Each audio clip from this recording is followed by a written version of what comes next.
아무리 봐도 저 집안 싸움이 집안에서 안 끝날 것 같아서 우리가 지금 다 같이 걱정을 하고 있는 게 아닌가 싶어요. 네. 사측이 주장하는 건 유연한 제도화. 노조 입장에서 보자면 제도화는 아닌 거죠. 그냥 임시인 거죠. 사측은 상한 있다. 근데 잘하면 플러스로 보상은 더 주겠다. 노조 측은 우리 하이닉스처럼 상한 없애달라. 하이닉스가 하여튼 저 하이닉스가 문제인 것 같아요. 이게 문제의 발. 아무 기준 없이 있는 어떤 일종의 먹잇감을 두고서 야, 이 먹이를 누가 먹을 것인지에 대해서 그냥 논쟁으로 싸우게 되면은 정말 한두 끝도 없이 가는 경향이 좀 있어요. 그래서 네, 이번 시간은 우리나라의 경제를 함께 고민해보는 경제썰전 시간. 오늘은 권순우 기자 그리고 고란 기자 함께 하겠습니다. 권순우 기자님 어서 오시고요. 압권 권순우입니다. 네, 반갑습니다. 안녕하세요. 알고란 고란입니다. 네네네. 따로 인사를 드리려고 그랬더니 그냥 같이 하셨군요. 네네. 이렇게 앞권 치고 나오니까 저도 약간 채널 구독, 좋아요, 댓글. 알겠습니다. 알고란 고란 기자 네. 그리고 앞권은 권순우 기자. 어쨌든 자기 이름 다 이렇게 집어넣는군요. 그러네요. 채널에. 네. 네. 요즘 트렌드가 자기 이름이 브랜드가 돼야 되잖아요. 그렇습니까? 우리 이제 정영진님은 이미 브랜드화 됐잖아요. 아유. 근데 저는 이제 바닥에서 이제 찔끔찔끔 조금 해보려고 이제 노력하고 있는데 쉽지가 않습니다. 정프로님은 이렇게 독과점 사업자들이 있어가지고 정프로님은 네. 본인 이름을 안 하고 네. 본인 이름을 채널 이름으로 맞추셨잖아요. 정프로로. 3프로 TV에서. 그런 거 아닙니다. 네. 하여튼 겸손하게 가겠습니다.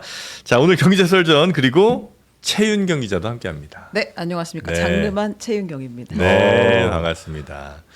장르만 채운 경우 좀 느낌이 있는데요. 그래요? 빨리 좀 구독 좀 눌러요, 여러분. 네. 근데 만약에 기자분들이 이렇게 만약에 네 분이 이렇게 모여서 네. 저녁 식사하신다, 뭐 술 드신다 하면 무슨 얘기 많이 합니까? 삼성전자 하이닉스 얘기하고. 그래 똑같네. 똑같겠죠, 뭐. 네, 다 거의 똑같아. 95% 이상 일 얘기합니다. 그렇긴 하죠. 맞습니다. 개인 얘기는 거의 없습니다. 그래요? 취재 분야에서 이제 들은 이야기들을 많이 하죠. 그래요? 제 회사 분위기가 악령 것 같은데. 사실 회사 다닐 때는 회사 얘기했는데. 회사 얘기 많이 하죠. 네, 그래가지고 우리는 이제 그걸 공장 얘기라는 이제 표현을 썼죠. 그렇죠. 회사 이제 뒷담화 좀 그러니까 주로 하시고. 뒷담화죠. 좋은 얘기만 안 합니다. 그렇죠. 15년 동안 같이 지낸 후배가 누나가 있다는 사실을 지난달에 알았습니다. 너무 그건 좀 너무한 거 아니에요? 개인에게는 전혀 관심이 없네요. 전혀. 그건 좀 얘기 안 너무하신 것 같아요. 네. 자, 오늘 그래서 경제설전 첫 번째는 어쩔 수 없이 지금 삼성전자 노사 이야기를 안 할 수가 없습니다. 가장 큰 화두고요. 오늘도 지금 2차 조정하고 있죠? 그렇습니다. 네. 노사 재협상 절차가 진행 중인데요. 네. 오늘 안 되면 내일까지도 가겠죠. 그래도 21일 전에는 어떻게든 또 출구를 찾아야 되는 그런 상황인데 여러 차례 저희가 말씀드렸다시피 쟁점은 성과급의 규모 그리고 성과급을 배분하는 방식입니다. 노조에서는 그 영업이익이 15% 성과급으로 달라. 그리고 이거를 메모리 외에 다른 적자 사업부에도 상당 부분 같이 나눠달라 이렇게 주장을 하고 있는 거고 회사는 이거 반도체 부문에 한해서 연간 영업이익이 200조 원 달성할 경우에 기존 연봉의 50% 이내 원래 있던 그 캡 이내에서 주는 초과 성과급 외에도 영업이익의 9%에서 10%는 추가로 주겠다. 그러니까 별도 그 체계를 마련하겠다라고 타협안을 제시를 했는데 네. 이거 좁혀지지 않고 있는 그런 상황이고요. 그리고 노조는 배분 방식에 있어서도 부문 단위로 이제 우리는 70% 가져가고 나머지 30%는 사업 부문별로 나눠 갖자라고 했는데 그렇게 하면 안 된다. 사측은 부문에 40% 주고 사업부엔 60% 주겠다라고 하고 이것도 역시 지금 좁혀지지 않고 있는 그런 상황입니다. 네. 자, 일단 양쪽의 입장은 뭘 양보하면 되는 거예요? 제일 핵심이 뭡니까? 명문화예요? 노조가 원하는 건 명문화죠. 그러니까 제도화. 제도화. 그러니까 정확하게 15%를 앞으로 영업이익이 생길 때마다 매년 계산해서 영업이익의 15%는 무조건 달라. 저는 이게 상한 폐지가 더 중요하다고 봅니다. 상한 50%. 폐지 플러스 명문화인데 그 15는 협상 가능한 부분인 것 같아요. 이건 뭐 15를 하든 13도 될 수 하든. 있고 네. 12도 될 수 있는데. 근데 어쨌든 명문화, 제도화라는 건 네. 올해만이 아니라 내년, 내후년 계속 쭉 갖고 가겠다는 거고 네. 이거 사측이 절대 안 된다고 하는 거고 왜냐하면 제도화가 되면 고정비가 돼버리거든요. 네. 그래서 이거 사측은 절대 안 된다는 거고 그래서 사측이 주장하는 건 유연한 제도화. 일단 3년 해보고 3년 뒤 다시 얘기하자. 이제 이렇게 해서 유연한 제도화가 나왔는데 사실 이것도 노조 입장에서 보자면 제도화는 아닌 거죠. 그냥 임시인 거죠. 근데 이제 이렇게 받고 싶은 거고 그리고 사측은 상한 있다. 근데 잘하면 플러스로 보상은 더 주겠다라는 거고요. 그 노조 측은 우리 하이닉스처럼 상한 없애달라라는 거고요. 하이닉스가 하여튼 저는 하이닉스가 문제인 것 같아요. 이게 문제의 발단이 된 거. 이거는 진짜 원래 삼성전자 노조도 이렇게까지 요구 안 할 거였을 것 같거든요. 그래서 제가 오기 전에 권순우 기자가 이쪽 취재를 오래 했으니까 도대체 하이닉스 어쩌다가 그걸 하게 된 거냐라고 물어봤어요. 아, 하이닉스가 10% 그거를 왜 그러니까 제도 10%하고 상한 폐지를 한 게 네, 왜 그랬냐? 네. 지난번에도 제가 계속 네, 여쭤봤잖아요. 그 어떻게 왜- 그게 받아들여졌냐고. 그러니까 그게 사실 잘 이해가 안 가거든요. 네. 하이닉스 왜 그런 거예요? 길게 설명드릴까요? 짧게 해줘요. 개인사 넣어가지고. 네, SK. 개인사에 대한 얘기는 아니었고요. 네. 그러니까 직접 들은 얘기를 전해드리는 거니까. 그게 그 성과급을 영업이익에다가 이게 해서 하는 걸로 그동안 했었잖아요. 그 상한이 없었을 뿐이지. 그러면은 많이 벌었으면 많이 나누는 거를 하는데 굳이 상한을 뭐 하러 두냐라는 최태원 회장의 의견이 제일 중요하게 영향을 많이 미쳤고요. 그리고 이제 거기에 대해서는 그런 생각이 제가 최태원 회장 편든다고 욕먹을까봐 좀 조심스러운 건데 그런 생각을 항상 갖고 있어요. 이게 노동을 유연화시키고 성과에 대해서 보상을 하고 그런 체계로 바뀌어야 된다는 걸 모든 사람들이 생각은 하잖아요. 근데 그 얘기를 하는 거는 쉬워요. 이게 밖에서 얘기하는 거는 교수님들이든 아니면 기자들이든 평론가든 정치인들이든 그런 얘기를 하긴 쉬운데 실질적으로 이렇게 수만 명을 고용하고 있는 제조업체에서 사람당 그 성과를 평가를 한다는 게 굉장히 어렵습니다. 그리고 그 부분들을 경영자만 어려운 게 아니라 노동자들도 받아들이질 않아요. 우리나라 문화에서 내가 쟤랑 같이 동기인데부터 시작해가지고 제 꼬마 때 내가 많이 키워줬는데 근데 이게 집안 싸움이라는 게 이번에 삼성 MX 노조가 모바일 쪽에서도 야 니네 반도체 적자 볼 때 우리가 다 메워줬는데 이게 나오거든요. 당연합니다. 이게 아버지 재산 받을 때 그럴 수 왜 있지. 누나는 그때 유학 보내주고 전 안 보내줬으면 이거 해줘야 그렇지, 되는 거 맞습니다. 아닙니까? 이래서 가정사나 노사 문제는 자치의 원리를 가져가야 된다라고 얘기하는 게 이게 명분을 찾는 게 굉장히 어려운 길이에요. 회사마다 히스토리가 있고. 네, 근데 네. 그러다 보니까 최태원 회장도 자기가 그 회사의 어떤 최고 의사 결정자로서 하더라도 이 조직이 그거를 견디지 못한다라는 거를 본인이 얘기를 했었어요. 저랑 인터뷰할 때. 그래가지고 그러면 성과에 연동을 해서 그러니까 회사의 실적에 연동을 해서 받는 부분이 있다면 원래 있었으니까 거기에 상한을 둘 필요가 있느냐라고 했었는데 그 이후에 내부적으로는 좀 문제가 좀 있었습니다. 근데 그게 어떤 문제냐면은 그걸 받는다고 하더라도 그럼 이거를 내부적으로 어떻게 배분을 해야 될지는 굉장히 세심하게 가야 돼요. 예를 들어서 HBM을 개발했던 건 2012년, 13년부터 했던 건데 그때부터 쭉 열심히 했던 사람은 뭐가 되는 거며 이런 문제들이 계속 생기거든요. 그래서 노사자치나 인사 문제를 밖에서 얘기하기가 되게 어려운 부분이 그거를 디테일하게 하지 못했던 부분들은 SK 입장에서도 약간 좀 아픈 부분이에요. 그리고 솔직히 얘기를 해주시더라고요. 이렇게 많이 벌 줄 몰랐다. 그렇지. 예. 그럼 뭐 그렇겠죠. 그게 제일 큰 것 같아요. 이거는 솔직한 얘기였어요. 네. 그러니까 이거는 이제 이런 뭐 회사가 만약에 이익이 났으면 같이 나누자는 부분들에 대해서는 오케이 했는데 이렇게까지 많이 벌게 될 줄은 몰라서 그 부분들이 좀 고민은 되는데 원래 백도가 잘 안 되잖아요. 그 안 모습을 되지. 삼성전자는 지금 보고 있는 겁니다. 이제 벌고 나서 이 문제가 생겼으니까 더 문제가 되는 거예요. 삼성전자 같은 경우도 이 정도 벌기 전이었으면 노조에서도 그렇게까지 크게 요구는 안 했을 거고 회사에서도 그렇게 크게 반대는 안 했을 겁니다. 근데 이제 눈앞에 이게 떨어졌잖아요. 그리고 이걸 명문화시켜서 15%의 상한 폐지해달라 그러면은 뭐 내년도 영업이익 예를 들어서 한 500조 나온다. 그러면은 그 500조에 15% 해달라는 얘기잖아요. 여기서 저는 만약에 제가 삼성전자 노조면은 오케이 이번 거 안 받을게. 이것도 받을 수 있을 것 같아요. 왜냐하면 내년에 확정 실적이 어마무시하거든요. 그러니까 지금보다 훨씬 더 큰 돈이 내년에 생길 거예요. 네. 그러니까 이런 문제가 생기는 거라. 근데 여기서 우리는 왜 다 같이 이 얘기를 하고 있을까도 저는 되게 오랫동안 산업을 취재해본 입장에서는 약간 좀 점점 냉소적으로 보이기도 해요. 그러면 이렇게 이익이 많이 생겼는데 그 이익을 나라에서 세금으로 많이 뜯어간다 그러면 분명히 공산주의라고 뭐라 그럴 거잖아요. 그럼 아니, 뭐 많이 배당으로 뜯어가는 게 아니라 원래 예정된 법인세를 걷는 아니요. 그냥 뜯어간다면. 그냥 뜯어가. 그냥 뜯어간다면. 그럴 수는 없겠지만 아니, 없는데. 그렇다면 욕하겠죠. 네. 한다면 욕할 네. 거 아니에요. 그럼 특별 배당으로 막 네. 배당으로 막 왕창 뜯어가요. 주주들한테. 주주가 예. 아. 그래도 뭐라 그럴 거죠. 네. 그러면 이거를 하나도 안 쓰고 회사에 다 유보를 해. 네. 그럼 ROE가 박살이 날 겁니다. 그러면 이거를 경영자들이 다 가져가. 네. 아니면 노동자들이 다 가져가. 그러니까 모든 상황에서 논란이 생길 수밖에 없고 연구개발 앤 재투자하면 되잖아. 연두개발 재투자를 어디다 쓸 겁니까? 이게 당장 생긴 이 돈을. 아, 공장 짓고 장르만에 해야죠. 광고 좀 넣으라고 하세요. 진짜.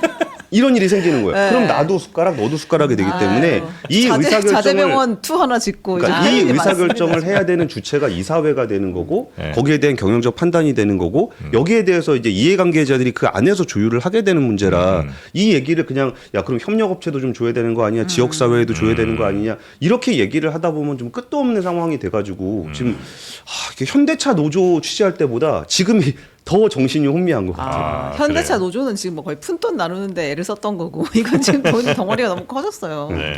어쨌든 그 SK 하이닉스가 영업이익의 10%라고 상한도 없애버리고 그걸 고정비처럼 내놓는다 한다는 건 지금 현재 사실 그 반도체 같은 사이클 산업에서 그런 결정을 했다는 건 사실 솔직히 좀 이해하기 어려운 결정이긴 합니다.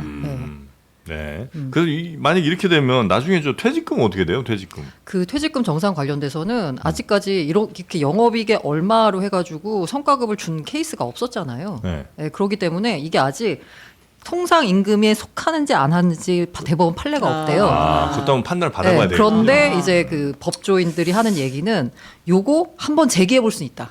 통상 임금으로. 근데 이게 대법원이 뭐라고 판결할지는 모르지만 해볼 수 있다. 그래서 만약에 통상임금 판결이 나잖아요. 난리다 근데 진짜 그거 난리. 어마어마합니다. 아, 이거 지금. 그렇겠네요. 이거 회사가 퇴직금도 몇- 휘청휘청하겠네요. 이거 그리고 어마어마합니다. 이게 네. 진짜 완전히 난장판인 게 뭐냐면은 원래 그 재무제표가 있으면 영업이익 다음 단에서 법인세를 내잖아요. 그러면 법인세를 낼 때는 법인세율이 25%거든요. 근데 그 윗단에서 영업이익 단에서 근로소득세를 가져가잖아요. 네. 그러면은 이거는 개인소득세는 그분들은 대부분 고액연봉자라 세율이 훨씬 높아요. 네. 그러니까 이거를 영업이익 기준에서 이걸 떼어가잖아요. 네. 그러면 나라 입장에서는 법인세 법인세로 가지고. 법인세 아니죠. 개인소득세를 더 많이 거둘 수 있죠. 그러네.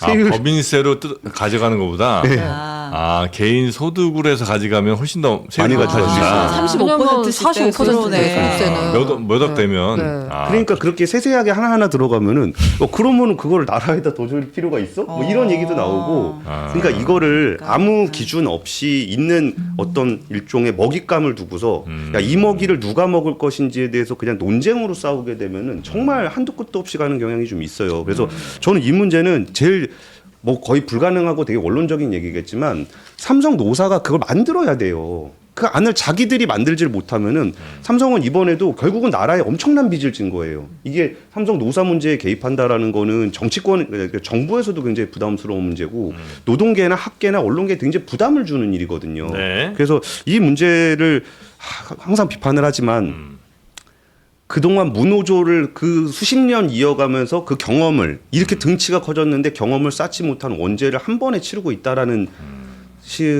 뭐 생각도 좀 듭니다. 아니 노조도 사실 그냥 생길 노조는 아니었잖아요. 다 사연이 있으니까 노조가 생긴 거 아니겠습니까? 삼성전자? 네. 그러니까 못 만들게 했던 부분들에 대한 업보를 또 받고 있다는 말씀을 드리고 싶은 그렇습니다. 거죠. 지금 삼성이 만약에 이렇게 파업하게 되면 실제로 뭐 피해가 뭐 30조다, 50조다, 100조다 뭐 이게 말들이 많잖아요. 그쵸. 이거 계산이 되긴 돼요? 아니면 그냥 되는지 잘 모르겠어요.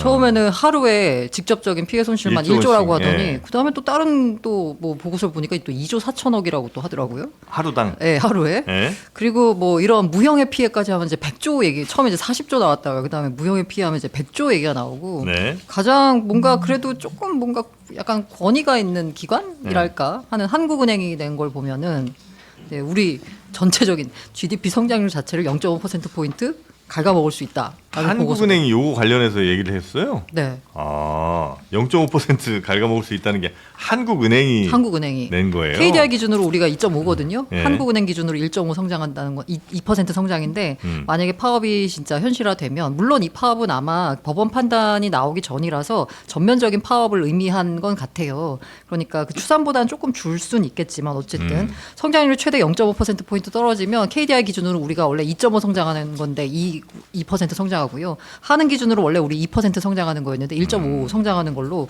그야말로 이제 경제에 국민 경제에 심대한 영향을 끼치는 긴급 조정권 발동 사유가 충분히 되는 거죠. 일단 네. 하는 이 추사한 피해액은 30조입니다. 30조. 30조가 18일 동안 총 파업을 했을 때 그리고 복구까지 3주가량 걸리는 최악의 상황을 상정했을 때 30조라고 하는데 근데 법원에서 판단이 일단 가처분 판단이 나왔잖아요. 그러니까 회사가 노조를 상대로 이거 지금 파업 못하게 일단 쟁의행위 금지하게 해달라라고 한 거 인용을 해가지고 법원에서 최소한의 인력은 평소와 동일한 정도로 계속해서 가동 시간을 유지하고 규모도 운영을 유지를 해야 된다 이렇게 이야기를 했는데 그 기준도 약간 서로 다른 것 같아요. 그러니까 평소와 동일한 정도의 인력이라는 것이 노조 입장에선 그러니까 주말 근무하는 정도 최소한을 지금 멈추지 않게 하는 정도로 보는 것 같고 회사에서는 그 이상이라고 보는 것 같은데 이게 법원이 좀 판결문이 조금 모호한 부분인데 평상시의 평일 또는 평상시의 주말 휴일 근무라고 했어요. 평상시에 평일이 기준이야. 평상시에 주말 기준이야. 이 평상시를 놓고서 서로 이제 해석이 다른 거죠. 그러니까 이게 네. 평상시, 그러니까 저는 법원한테도 이거는 굉장히 어쩌면 이상한 결론이 난 건데 평상시처럼 그냥 돌아가는 거면 파업이 아닙니다. 파업이라는 거는 그렇죠. 생산이든 뭔가의 차질을 빚게 하기 위해서 하는 게 파업이고 거기에 대한 권리가 주어진 거예요. 그래서 이게 지금 반도체 산업이라는 굉장히 특수한 산업에서 발생한 일이기 때문에 우리가 지금 그 국가적으로 모든 국민들의 머리가 혼미한 건데 생산 차질 금액은 보통 어떻게 구하냐면은 이게 전체 공장을 가동을 했을 때 생산량이 이렇게 있잖아요. 네. 예를 들어서 자동차를 만든다 그러면 하루에 생산되는 양이 있으니까 거기에다 곱하기 ASP 단가를 한 다음에 거기다 일수 곱해서 하는 거거든요. 그럼 반도체 같은 경우도 그럼 하루에 생산되는 웨이퍼 생산량에다가 곱하기 몇 하면 이렇게 원래 그렇게 나오는 거예요. 네. 그리고 거기에 차질이 빚는 거는 그 중간에 거기서 이제 뭐 중간에 만들던 거 버려야 되는 부분들까지 계산을 해야 되는 건데 여기가 되게 애매한 게 여기는 365일 24시간 365일 돌아가는 공장이에요. 근데 거기가 평일이냐 휴일이냐가 뭐가 중요하겠어요. 여기 어차피 24시간 365일 돌아가야 되는데 네. 그러면은 이 얘기는 파업을 통해서 아무런 생산 차질을 빚지 않게 하라는 얘기가 이 가처분의 얘기가 나오게 된 거잖아요. 그러면 이거는 법원에서도 오죽하면 이런 게 나왔을까 싶은 내용인 거예요. 그래서 그럼 이 반도체 업의 특성에 맞는 파업은 뭐냐? 그러니까 이런 부분들을 옆에서 감나라 배나라 하기가 되게 어려운 주제라는 거죠.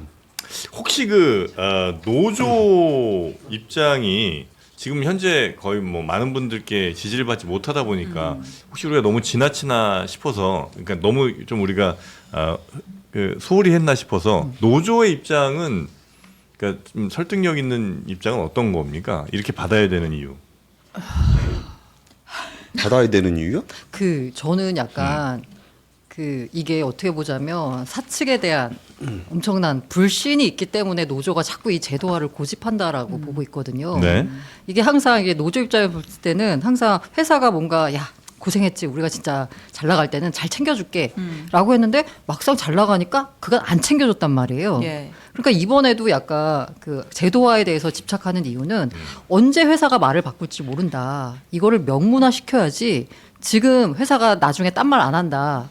이런 인식이 있는 것 같아요. 그래서 제도화 부분에 있어서 굉장히 이제 고집을 하는 거고 그게 이유가 서로 뭐냐면 어차피 잘 못 믿지 않나?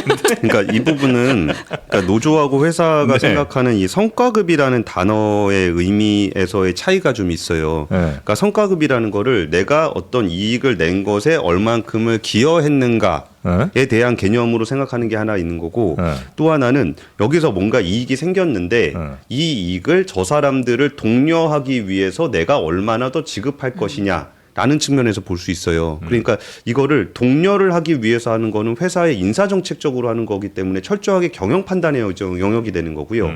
기여를 했다라는 부분들은 내가 이만큼을 기여를 했으니 그 성과에 대해서 나에게 주시오 하는 거니까 협상의 여지가 있어요.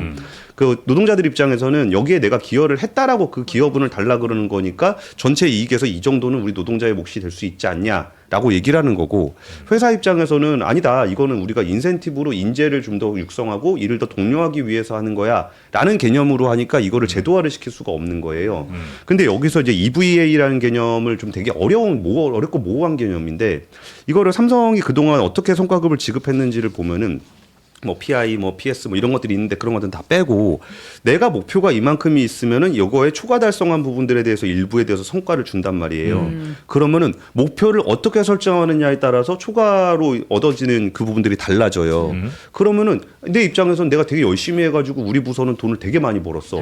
근데 우리 임원이 자기가 뭐 뭐든지 할 수 있을 것처럼 되게 위로 잡았어. 근데 그 EVA 방식은 목표를 초과하느냐 마느냐가 아니고 자본 조달 비용을 감안한 거라서 조금 다른 방식. 그러니까 EVA 얘기는 이제 혼란스럽다는 얘기를 좀 드린 거고 이렇게 잡았었고 EVA 개념은 똑같은 돈을 투자를 했을 때 다른 데서 어떤 수익을 낼 수 있느냐의 개념인데 그러면 삼성전자가 그 똑같은 돈을 삼성전자가 아니라 다른 회사에 투자하면은 얼마를 벌 수 있을까를 기준으로 계산을 한다는 건데 이조차도 모호하단 말이에요.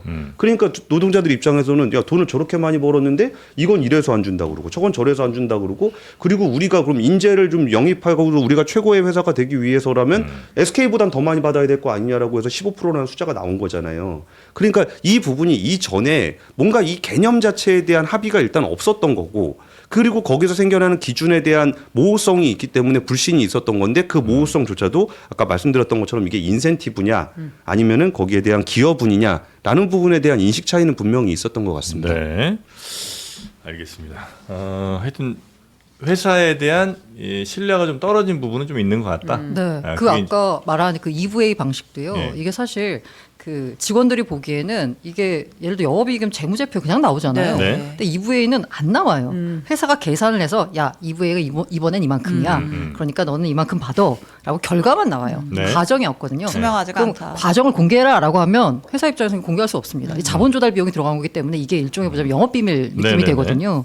그리고 이게 우리가 라인을 까는데 이게 얼마가 들어갔고 이게 얼마가 투자가 됐고 이게 다 드러나는 거기 때문에 회사 입장에서 공개가 할 수가 없다라고 해요. 그런데 노조 입장에서 보기에는 저 지들이 마음대로 고치는 거 아니에요? 그렇죠. 라고 믿을 수 생각할 수밖에 없으니까. 없죠. 아니 네. 근데 이제 어. 그 회사가 이제 노동자들에게 해야 되는 의무 사항이 있을 거 아니에요. 뭐 근로시간 지켜야 되고 그다음에 급여를 정해진 임금 약속한 임금만 줘야 되고 혹시 보너스 있다면 당연히 줘야 되고 뭐 복지 혜택 이런 거 약속된 게 있으면 줘야 되는 거. 그건 이제 의무 사항이고 그다음에 이제 추가로 뭐 장사가 잘 됐거나 그래서 우리 가게가 잘 됐으면 이제 뭐 설날에 좀 떡값 좀 더 주고 혹은 뭐 요만한 뭐 꽃감 한 박스 이렇게 주고 이건 줄 수 있는 거 아니에요? 그러니까 확정된 그렇게 성과에 쓸수 대한 있죠. 거는 네. 아까 이제 기여에 대한 부분인데 네, 아까 네. 뭐 명절값 얘기하셨잖아요. 명절값도 이게 매년 지급하는 부분들은 통상임금에 해당이 돼요. 아니, 뭐 그렇죠. 예, 그리고 그 부분들은 노사협상하면 그러니까 이거는 현대차 노조 보면 진짜 잘 나오거든요. 예. 거기는 진짜 포도알갱이처럼 뭐가 되게 많이 달려 있어요. 이게 협상을 하는 과정에서 기본급을 좀 줄이면서 위로 여기에 좀 유연하게 할 수 있는 것들을 되게 많이 집어넣어놨는데 그러다 보니까 그거 하나하나가 다 통상임금의 문제가 돼가지고 그렇게 돼요. 근데 아까 얘기했던 것처럼 아까 성과가 좀 표현이 의미가 좀 다르게 해석된다 그랬잖아요. 근데 회사가 내가 이렇게 하는 것에 대한 성과를 미리 이렇게 결정을 해놓고서 가는 경우에는 통상임금에 해당될 가능성이 굉장히 높아요. 근데 그게 아니라 이제 회사가 많이 벌었는데 직원들 좀 인센티브 좀 줘야 되겠다 그랬고 인센티브를 주면은 일심에만 준 거잖아요. 그러면 통상임금에 또 해당이 안 되게 돼요. 그래서 이 급여 체계가 생각보다 복잡합니다. 그리고 네네네. 진짜 저는 성과급을 지급하는 회사 중에 그 직원이 나의 성과급 기준에 대해서 너무나 투명하게 알고 만족한다는 사람은 본 적이 없어요. 이거는 굉장히 좀 어려워요. 그러니까 사측의 편을 들겠다는 것보다 왜 그 노사협상들이 중요한지에 대해서 이렇게 강조를 드리고 싶어서 그 얘기를 좀 드리고 싶었습니다. 근데 이 정프로의 질문은 예. 아마 월급은 의무로 지급해야 되는 거고 맞아요. 협상의 네. 대상이지만 성과급은 회사가 주면 주는 거고 안 줘도 상관없고 협상할 일도 아니지 않느냐 이 질문 아니에요 네. 지금? 뭐 그럼 이제 욕 먹을 것 같아서 약간 정확하게 돌려 얘기하세요. 성과급에 질문을. 이제 포함되는 이제 정해진 네. 성과는 뭐 제외하더라도 그 지금과 같은 상황에서는 회사가 마음대로 할 수 있는 거 아니냐. 네, 그러니까. 그렇죠. 네. 그게 회사가 마음대로 네. 노사와 협의를 해야 되는 거죠. 노조가 마음에 안 드니까 그거에 대해서 파업을 하는 거고요. 예, 그렇죠. 그러니까 이게 파업의 사유는 되는 거예요? 네. 성과급 안 지금 주는 임단협 협상 중인 거잖아요. 거. 예, 그 이거 임금은 아니잖아요. 네, 이거 단체 협약. 임금 외에 다른 조건에 대한. 네네네네. 알겠습니다. 그리고 사실 그 노란봉투법 통과되면서 여기에 파업의 범주가 어디까지 되는지에 대한 부분들도 약간 좀 모호한 게 생겼거든요. 근데 그 부분도 이제 굳이 연결해서 생각해 본다면 그렇게까지 이렇게 너무 확전이 되지는 않았으면 좋겠는데 뭐 이 부분들이 뭐 그러면 예전에는 뭐 회사의 뭐 경영 판단 뭐 이런 부분들에 대해서 해석의 범위가 넓어지면서 생겨나는 문제들이랑 연결이 될 가능성도 있긴 있습니다. 이게 법이 바뀌었기 때문에 어떻게 판단을 해야 되는지는 또 법원에 그러니까. 판례가 없죠. 그 노란봉투법에 보면 그거군요. 근로 조건에 영향을 주는 경영사의 판단에 대해서도 노조랑 협의를 해야 돼요. 저는 그 부분이 상당히 걸리더라고요. 경영상의 판단인데 근로 조건에 영향을 주는 이거든요. 근로 조건에 무조건 다 영향 주지 않아요? 그러니까 이거 다 주는 거잖아요. 네. 그럼 경영상의 판단에 대해서 노조랑 협의를 해야 된다는 게 되는 거잖아요. 결과적으로 네. 이게 맞나라는 생각이 저는 사실 들긴 합니다. 네. 그 노조원이시죠, 우리 신 기자님은? 그렇죠. 노조 입장 대변 좀 플리즈. 네? 아, 저희 같은 학고방 회사의 노조원, 삼성전자 노조의 상황을 비유하라고요? 네. 아, 근데 그 질문이 저는 있었는데 실제로 파업을 했을 때 네. 중국의 경쟁사들이 치고 들어올 수 있다라는 위기감도 있는데 이거는 의미가 있는 거예요? 그거는 직원들이 그렇게 안 해주시면 저 회사 나갈 거예요라고 네, 얘기하는 인재 거랑 거의 유출. 비슷한 얘기인 건데, 네. 근데 그것도 어쩌면 일종의 카드가 될 수 있죠. 그러니까 뭐 처음에 중국 얘기하기 전에 예를 들어서 하이닉스 이직할 거예요. 그러면 이직해라 그럴 수도 있잖아요. 거기서 많이 안 뽑을 거니까. 네. 그래서 그런 문제들이 있으니까 이제 경쟁사로 이직할 수 있다라는 게 아까 제가 그 나눴었잖아요. 이게 근로 조건에다가 연동돼 있는 그런 성과가 있고 그게 아니라 기여되는 부분들이 있다 이럴 때는 우리 또 그런 거 있잖아요. 저 회사 나갈 거예요. 그럼 야 그러면 재협상 좀 해볼래? 이런 식으로 할 수도 있는 거잖아요. 그래서 아까 정프로님 말씀 주셨던 것도 이렇게 딱 나눠서 생각해 보면 편해요. 이게 약속돼 있는 성과가 있고 이제 추가로 주는 성과가 있다고 한다 그러면은 약속된 성과를 안 준다는 거는 그거는 좀 문제가 있는 거고 추가로 주는 거를 강제로 할 수는 없는데. 강제로 할 수 없으면 노동자들도 거기에 대해서 요구를 한다거나 아니면 퇴사를 한다거나 뭐 그럴 수 있는 건데 아무리 그래도 뭐 중국에 간다 소리까지 하고 있는지 모르겠어요. 근데 이 핵심은 그건 아닌 것 같아요. 내가 중국 회사로 이직할 수도 있었고 이렇게만 얘기한다기보다는 파업을 해서 중단되면 그 동안 이제 중국에 있는 업체들이 거래처들이 빠르게 치고 네, 들어올 중국으로 것이다라는 간다. 아마 뭐, 정부 사이드의 그 카드를 그게 쓰는 바로 것 같아요. 이제 그 뭐 말하는 이제 피해가 100조 원에 달할 것이다. 네, 거기에 거기에 이제 판단 근거가 맞아요. 되는 거죠. 실제로 보면 창신 메모리 같은 경우에는 국가 보조금으로 연명하던 네. 회사였거든요. 지금은 IPO 앞두고 이익이 뭐 어마어마하게 늘었다라고 해요. 네, 뭐 700%가 늘었다고 네, 하는 것 그리고 같은데. 실제로 보자면 지금 저도 이거는 그 이제 반도체 전문가분이 하는 이제 유튜브를 보고 알고 온데 이게 사이닉스랑 삼성이 지금 현재 물량을 줄이고 있대요.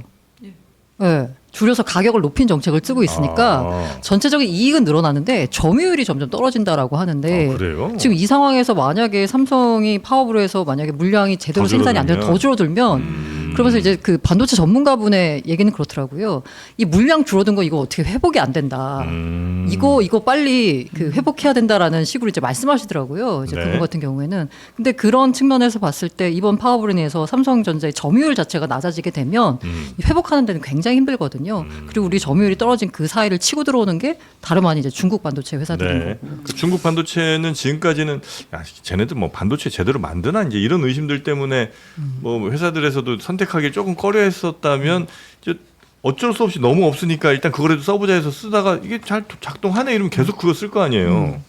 그런 게 이제 걱정이라는 거죠. 근데 저는 노조 편을 들 생각은 1도 없는데 네. 여기서 중국 반도체까지 나오는 거는 회사 쪽의 프로파간다가 분명히 있다라고 보거든요. 그래요? 그러니까 메모리 산업의 경쟁력 자체에 대해서 중국 반도체보다 우리나라 반도체가 좋은 거는 사실이에요. 거기서 우리가 물량을 줄여서 걔네가 치고 나온다? 그거는 없어서 쓰는 경우는 있겠죠. 없어서 좋은 메모리를 사고 싶은데 없어서 사는 경우는 있는데 중국이 빠르게 따라오는 건 사실이고 산업계에서 언젠가 경쟁이 될 수 있다는 것도 사실인데 와 노사 이슈에다가 중국 걸 갖다 붙이는 거는 저는 약간의 회사 측이 여론 조성을 위해서 그래요? 만든 논리인 것 같아요. 그렇게 요런 거 하나 때문에 따라잡힐 정도로 우리나라 메모리 취약하지 반도체 않다? 산업이 취약하진 않은 거 그걸 같습니다. 여쭤보고 싶어서 왜냐면 회사는 지금 굉장히 제가 봤을 때 전문적으로 대응하고 있는 것 같아요. 그러니까 그럼요. 노조위원장에 무슨 뭐 개인 뭐 비리가 있다거나 아니면 무슨 수당을 얼마를 더 네. 받았다거나 이게 전부 회사에서 나오는 뉴스잖아요. 그쵸. 일반적으로. 근데 노조는 거기에 대해서 전혀 언론 대응이 지금 안 되고 있다. 그런 상황인 것 같고 경력이 짧아가지고. 이거 빨리 현대차에 빨리 도움을 요청해야 됩니다. 그리고 원래 집안 싸움 하면은 사소한 것들 많이 나옵니다. 아 그럼요. 아니 그리고 지금 애초에 노조에서 단톡방에서 하는 얘기가 예. 그게 다 밖으로 나오는 게 말이 네. 돼요. 그거 자체가 말이 안 되는 거죠. 네. 자, 아니, 나오는 것도 말이 안 되지만 그렇게 얘기하는 건 말이 돼요. 코스피 5천으로 만들어 보이겠다. 아니 근데 사실 뭐 나라님 없는 데서는 욕도 한다는데 뭔 얘기도 못 하겠습니까? 그러니까 이거 거기- 3점만 떨어뜨리면 되지 왜 코스피를 떨어뜨리냐고. 근데 그 노조도 참 갈 길이 먼 게 이게 노조 안에서도 되게 다양한 의견들이 있을 수 있잖아요. 그래가지고 현대차 노조 같은 경우는 분파들이 되게 많이 있어요. 분파들이 많이 있어서 그 분파별로 이제 우리가 노동자를 위해서 무엇을 할 것인지에 대한 아젠다들도 다 가지고 있고 그 아젠다를 기반으로 해서 나름 정당 같은 그런 구조도 돼 있고 거기서 투표를 해서 또 결정을 하게 되는 거잖아요. 근데 3점 문제도 보면은 지금 뭐 모바일 사업부나 반도체 사업부나 가전 사업부가 어떻게 이걸 배분할 것이며 이런 거 하나도 얘기 안 하고 뭐 반도체 쪽에서만 돈 많이 벌었으니까 내가 이거 받아야 되겠다고 우리는요 그랬더니 니네는 잘 모르겠고 이러고 있는 거잖아요. 그래서 삼성 노조도 진짜 배워야 될 것도 많고 가야 할 길도 되게 많은 상황인 것 같습니다. 그렇죠. 그 부문별로 대의원을 일단 뽑고 거기에 그러니까. 의견도 수렴하고 아니, 투표를 해야 되는데 그런 게 일절 없이 조합원이 결정한다는 조합원이 게. 7만 명이 넘는데 대의원 조직이 없어요. 우리 중앙일보 조직에도 있었잖아요. 우리 대의원 있죠. 있거든요. 우리는 네. 그 무조건 학고방에서도 15명이 하나씩 대의원. 대의원 회의 맨날 가는 어, 거 해야 돼요. 그게 너무 놀랍더라고요. 아니, 아니, 왜냐면 집행부가 이 일을 다 감당하기에는 너무 무거운 짐이에요. 그러니까 대의원이 맞아요. 함께 있어야 됩니다. 근데 네. 그것도 없이 하려니까 제가 봤을 때 그러니까 삼성 큰 돈이 생겼잖아요. 너무 큰 돈이 아니 삼성 노조는 지금 출구를 찾고 있을 거예요. 그런데 쉽지가 않다. 만들어줬으면 좋겠는데 아무도 안 해주고 있다. 그래서 뭐 하여튼 이 삼성전자가 워낙 이제 우리의 상징적인 또 기업이고 크다 보니까 맞아요. 다른 회사들의 영향 많이 주는 것 같고 다른 회사들도 지금 영업이익에 뭐 15%, 20%, 30% 내놔라 또 하청업체들도 성과급 차별하지 말아라 등등의 여러 요구들이 본물처럼 터지고 있다는 저는 현대차 거. 노조의 30%에 대해서는 비판하지 않아 주셨으면 좋겠습니다. 이게 무슨 원래 협상을 할 때는 먼저 세게 얘기하고 맞습니다. 시작하는 거고 네. 이게 세게 얘기하는 거냐 블러핑이냐 아니냐에 대한 판단은 양 당사자가 하는 거거든요. 네. 현대차 노조는 일관성 있게 30%를 주장해 왔고 네. 거기서 협상을 어떻게 해야 되는지를 알아요. 그래서 서로 그걸 맞춰가면서 하는 문화가 형성이 돼 있기 때문에 네. 여기야말로 그냥 노사 자치로 해결을 한번 해봐라 라고 두는 게 맞는데 삼성이랑 삼성 노조는 아무리 봐도 저 집안 싸움이 집안에서 안 끝날 것 같아서 우리가 좀 다 같이 걱정을 하고 있는 게 아닌가 싶어요. 네네. 아유, 하여튼 이 말 뭐- 적절하네요. 현대차는 그냥 WWE라고 아, 엄청난 화려합니다. 약속 대련인데 진짜 플레이 화려하거든요. 프로레슬링처럼. 네, 그때 기자들한테도 엄청 양쪽에서 많이 와요. 네. 이 기사를 써달라, 저 기사를 써달라. 근데 그게 다 서로 어떤 게 나올지 알고 있고 그리고 하면서도 크게 진짜 죽일 때까지는 안 가거든요. 그래요. 그리고 저는 제가 취재할 때는 그 양쪽에 중재하시는 분도 있습니다. 아. 이게 사측 얘기 들어서 노측 전달하고 노측 얘기 들어서 사측 전달하고 뭐 해서 중재하시는 분들도 다 있어요. 그리고 그 사람이 그걸 중재를 하고 있다는 것도 알아요. 그래서 이게 노사 문제가 그렇게 쉬운 게 아닙니다. 그분은 어디 소속이에요? 외부 소속인 분도 있고. 브로커 같은 거예요? 네, 여기까지 넘어가겠습니다. 알겠습니다. 자, 하여튼 이 삼성전자 노사 문제 공식위원회를 하면 위원으로도 참여하시고. 결론은 잘 해결됐으면 좋겠다. 네, 오늘 내일 안에는 무조건 해결이 돼야 됩니다. 자, 그리고 미국의 스페이스 X 일론 머스크의 근데 스페이스 긴급 조정은 진짜 안 좋은 선례가 될 수 있어요. 아니 삼성 얘기 지겹다 진짜 지금 1시간 하시겠어요. 네, 요 정도 하고요.